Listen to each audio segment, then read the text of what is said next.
இயேசு கிறிஸ்துவில் பிரியமான சகோதர சகோதரிகளே, தூய லூர்தன்னையுடைய பக்தர்களே, இன்றைய நற்செய்தியும் சில சிக்கலான செய்திகளை ஆண்டவர் தனது சக தோழர்களோடு, எதிரிகளோடு, சதுசேயர்கள் பரிசேயர்களோடு விவாதிக்கின்றார். இதில் ஒரு வார்த்தையை நாம் இன்று தியானிப்போம். உண்மை உங்களுக்கு விடுதலை அளிக்கும் என்று ஆண்டவர் இயேசு கிறிஸ்து இந்த உலக மக்களுக்கு ஒரு செய்தியை கொடுக்கின்றார். Truth will set you free என்று ஆங்கிலத்தில் சொல்கிறார்கள். நமது வழக்கத்திலே சத்தியமே ஜெயதே என்கிறார்கள், அதாவது வாய்மையே வெல்லும் என்கிறார்கள். இந்த ஒரு கருத்தை நாம் புரிந்து கொள்ள முயற்சி செய்வோம். நாம் அனைவரும் பள்ளியிலே படித்துதான் இன்று இந்த நிலைமைக்கு வந்திருக்கின்றோம்.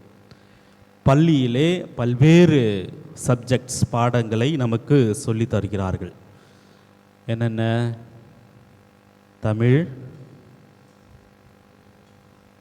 இங்கிலீஷ், ஃப்ரெஞ்ச், அப்புறம் மேக்ஸ் கணக்கு, அப்புறம் சயின்ஸ் அறிவியல், சோசியல் சயின்ஸ் சமூக அறிவியல், வரலாறு, ஃபிசிக்ஸ், கெமிஸ்ட்ரி, பயாலஜி, இன்னும் பல்வேறு படிப்புகளுக்கு சப்ஜெக்ட்.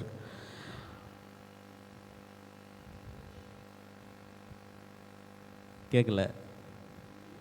ஹிந்தி, சரி, எல்லாத்தையும் நாம் படிக்கிறோம். அதில் ஒரு சப்ஜெக்ட், ஒரு பாடம் தத்துவியல். கேள்விப்பட்டுக்கிறீங்களா? தத்துவியல், தத்துவங்களை பற்றி படிப்பது. தமிழ் மரபிலே இந்த தத்துவியலை தத்துவ கட்டளை என்று சொல்கிறார். தத்துவ கட்டளை என்று சொல்கிறார்கள்.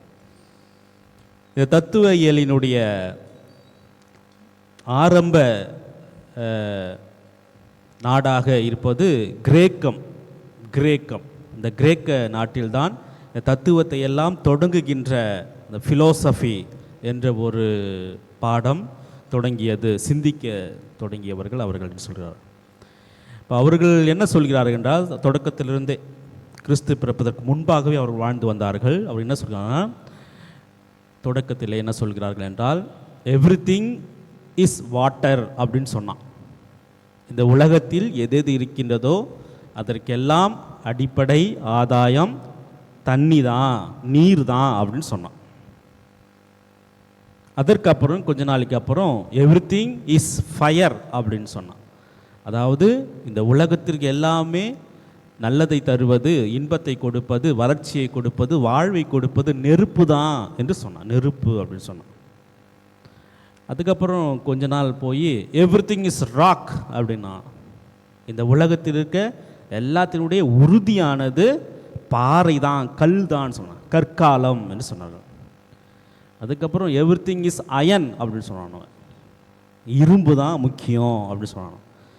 இந்த மாதிரி தத்துவங்கள் பல்வேறு காலகட்டத்திலே வளர்ந்து கொண்டே வந்தது. இப்போ ஒரு காலகட்டத்திலே மனிதன் என்ன சொன்னான் என்றால், பிளாட்டோ என்ன சொன்னார் என்றால், எவ்ரிதிங் இஸ் ஐடியா என்று சொன்னார்.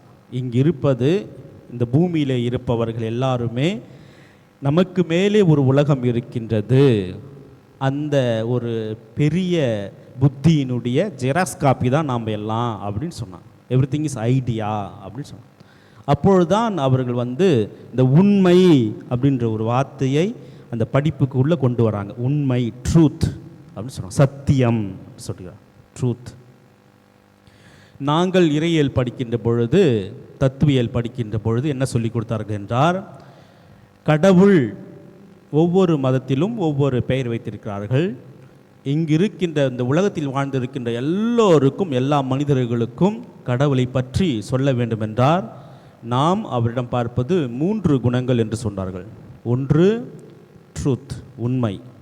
இன்னொன்று குட், நன்மை. இன்னொன்று பியூட்டி, மென்மை. சரிங்களா? உண்மை, நன்மை, மென்மை. கடவுளுடைய பெயர் சொன்னாங்க. உண்மையாக இருப்பார், அவர் நல்லதை செய்வார், அவர் மென்மையாக இருப்பார் என்று சொல்லி கொடுத்தார்கள். நாம் கிறிஸ்தவ மதத்திலே தந்தை, மகன், தூய ஆவி என்று சொல்கின்றோம். கடவுள் நல்லவராக இருக்கின்றார், தந்தையாகிய கடவுள் நன்மையாக இருக்கின்றார், பரிசுத்த ஆவி மென்மையாக இருக்கின்றார், மகனாகிய கடவுள்தான் உண்மையாக இருக்கின்றார். எனவே இந்த உண்மையை, மகனாகிய கடவுளை நாம் நம்புகின்ற பொழுது, அவருடைய வார்த்தையிலே நாம் நம்பிக்கை வைக்கின்ற பொழுது கண்டிப்பாக நமக்கும் விடுதலை கிடைக்கும் என்று ஆண்டவர் சொல்ல வருகின்றார். நமது வாழ்க்கையிலே பொய்யிலும் புரட்டிலும் கதையிலும் செலவழிக்காமல் உண்மையை பேசி வாய்மையோடு இருந்து இந்த உலகம் வாழ்வு பெற உறுதியெடுப்போம். எல்லாம் வல்ல இறைவன் நம் அனைவரையும் ஆசீர்வதிப்பாராக. ஆமென்.